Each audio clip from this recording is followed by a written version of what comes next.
मैं doctor RP Singh homeopathy चिकित्सक आपका अपने यूट्यूब चैनल पर स्वागत करता हूं। आज मैं आपको खाज रोग के कारण, लक्षण, उपचार बताने जा रहा हूं। खाज एक प्रकार का और अत्यधिक संक्रामक त्वचा रोग है जो विशेष प्रकार के कीट, माइट्स, सर्कोपिड्स, स्कैबी के कारण होता है। माइट्स एक प्रकार के छोटे 8 पैर वाले परजीवी होते हैं जिनकी लंबाई 1/3 mm होती है।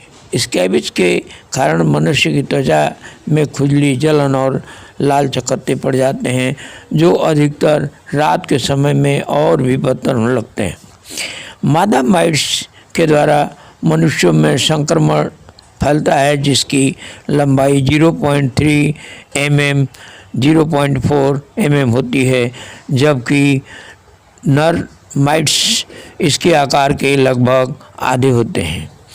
खाज की यह समस्या किसी वर्ग, जाति, आयु या आर्थिक स्थिति के लोगों को प्रभावित कर सकती है।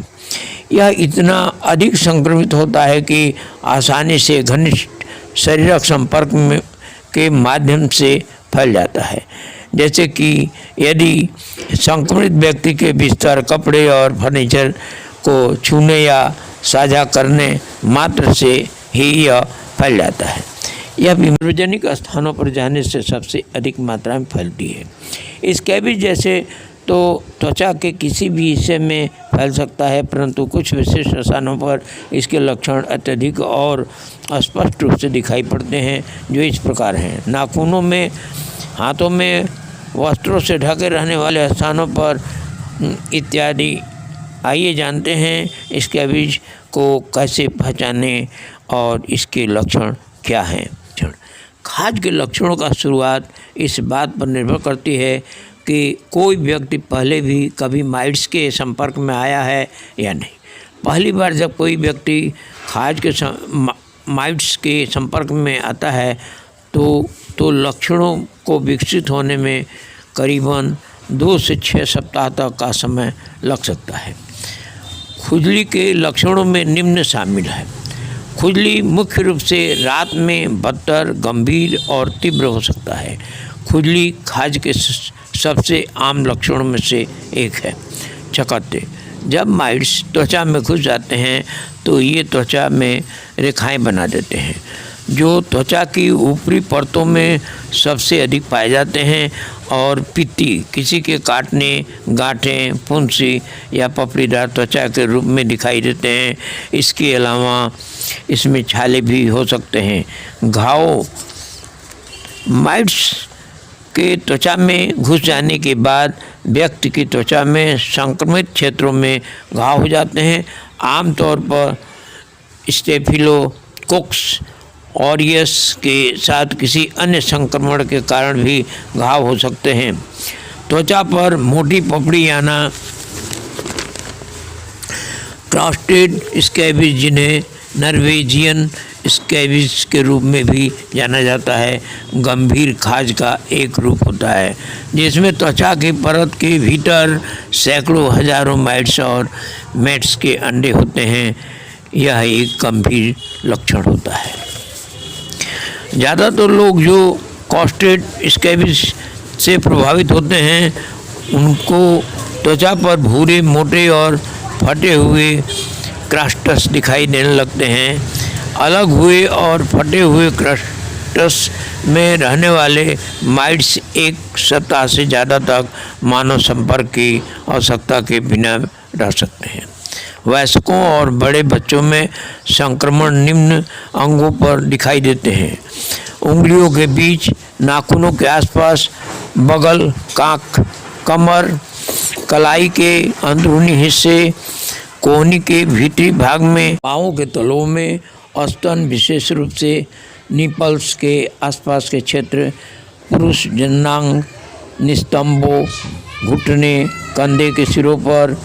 वहीं शिशुओं और छोटे बच्चों के शरीर में खाज का संक्रमण निम्न स्थानों पर दिखाई देते हैं: खोपड़ी, चेहरा, गर्दन, हाथों के हथेलियाँ, पाँव के तलवे। कभी कभी यह बच्चे के शरीर के अधिकांश हिस्से में फैल जाता है।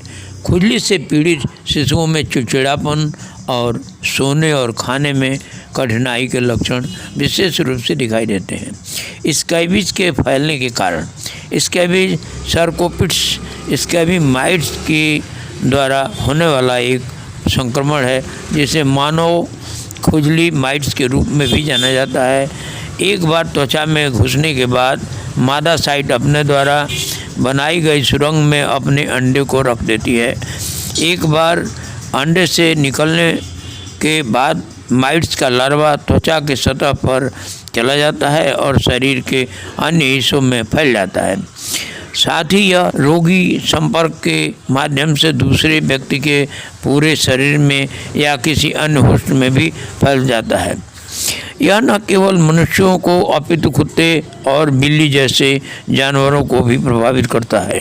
हालांकि प्रत्येक प्रजाति माइट्स की एक अलग प्रजाति को होस्ट कहते हैं, और जबकि मनुष्य और गैर मानव पशु माइट्स के साथ संपर्क करने के लिए एक हल्के क्षणिक त्वचा की प्रतिक्रिया का अनुभव कर सकते हैं। स्कैबीज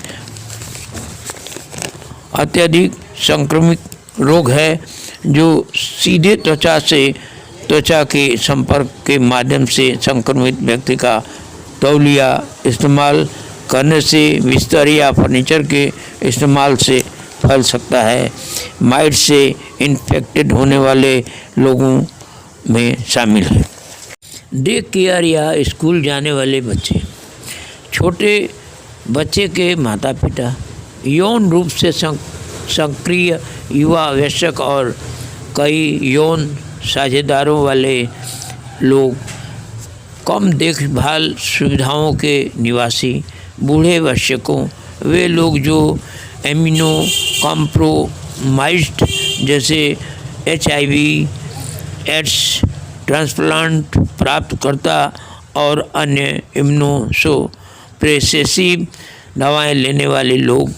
स्कैबीज के निवारण, खाज के माइट्स के पुनः संक्रमण और प्रसार को रोकने के लिए आप निम्नलिखित उपाय कदम उठा सकते हैं। सभी कपड़े, तौलिया, लिनेन इत्यादि को ड्राई क्लीनर्स या धोते समय गर्म साबुन के पानी का इस्तेमाल करें और तेज़ धूप में सुखाएं। ऐसी वस्तुओं जिनको धोया नहीं जा सकता, उन्हें एक प्लास्टिक के बैग में अलग बांध कर रखें। दिन के समय पूरे घर वैक्यूम क्लीनर से साफ करें। कालीन, आसनों, असबाब आदि भी वैक्यूम क्लीनर से साफ करें और कचरे को बैग में बंद करके फेंक दें। वैक्यूम क्लीनर के कनस्टर को अच्छी तरह से साफ करें। यदि आपको ऐसा लगता है कि आपको खाज हो सकता है या खाज का जोखिम हो सकता है, तो खाज का अनुबंध करने के लिए तुरंत डर्मेटोलॉजिस्ट से बात करें। स्कैबीज के परीक्षण और निदान, स्कैबीज को कभी कभी डर्मेटाइटिस या एक्जिमा समझ लिया जाता है, क्योंकि ये भी त्वचा के रोगों की श्रेणी में आती है और त्वचा में खुजली होना और लाल चकत्ते पड़ जाना इसके मुख्य लक्षण हैं। इस प्रकार के त्वचा संबंधित रोगों के लिए अपने चिकित्सक के पास जाना चाहिए। 4. आप एलोपैथिक की दवा करना पसंद करते हैं तो स्कैबीज लोशन को रात में चेहरे को छोड़कर पूरे शरीर में लेप कर रात भर रहने दें, सुबह स्नान कर लें। खाने की दवा, इट्राकोनाजोल 200 मिलीग्राम की एक कैप्सूल रोज लें। यह दवा 1 महीने तक चलाएं। परमेथ्रिन लोशन, इसको स्कैबीज लोशन भी कहते हैं। इस दवा की एक पतली परत पूरे शरीर पर लगाएं और स्नान या शावर लेने से पहले इसे 8 से 14 घंटे के लिए छोड़ दें। इसे अपनी आँखों, नाक या मुंह में लेने से बचें। यदि ऐसा होता है तो तुरंत पानी से कुल्ला करें। 4-6 हफ्ते के उपचार के बाद सुधार देख सकते हैं। साथ ही फ्लूकोनाजोल 150 मिलीग्राम को हर सप्ताह 1 गोली लें। यदि आप घरेलू दवा लेना चाहते हैं तो साफ नहाने के पानी में 1 चम्मच बेकिंग सोडा और कुछ चम्मच नींबू का रस मिलाकर स्नान करें। इसे हफ्ते में 2 या 3 बार करें। दही में मांजिक फल के पाउडर को मिलाकर पेस्ट बना लें, फिर उसे पूरे शरीर में लगाकर 30 मिनट के बाद ठंडे पानी से धो लें। यह क्रिया रोज़ 1 सप्ताह तक करें। होम्योपैथिक उपचार। होम्योपैथी की दवा ब्राइटाकार्ब 200 तब दें जब वृद्ध लोगों में खाज की शिकायत हो।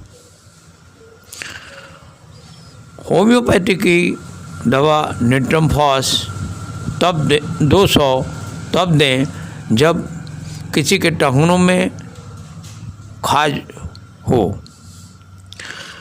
होम्योपैथिक की दवा सेलेनियम व सीपिया 200 तब दें जब केहूनी घुटने की जोड़ों में खाज हो। होम्योपैथी की दवा एरेंडो 30 तब दें जब सीने या ऊपरी अंगों की खाज हो। होम्योपैथी की दवा सल्फायोड 200 कान तब दें जब कान, नाक, भौं, मूत्र मार्ग की खुजली हो। होम्योपैथी की दवा क्लीमेटिस 200 तब दें जब चेहरे, हाथों, सिर की खाल की खाज हो। होम्योपैथी की दवा कैलिब्रोम 200 तब दें जब चेहरे, सीने, कंधों पर खाज हो। होम्योपैथी की दवा लीडम 200 तब दें जब पैरों, टखनों पर खाज हो। होम्योपैथी की दवा विविष्टा 200 पैरों, टांगों पर खाज हो। होम्योपैथी की दवा एनेंथो 200 तब दें जब पैर के तलुओं पर खाज हो। होम्योपैथी की दवा एम्ब्राग्रेसिया 200 तब दें जब जनेंद्री पर खाज हो। धन्यवाद।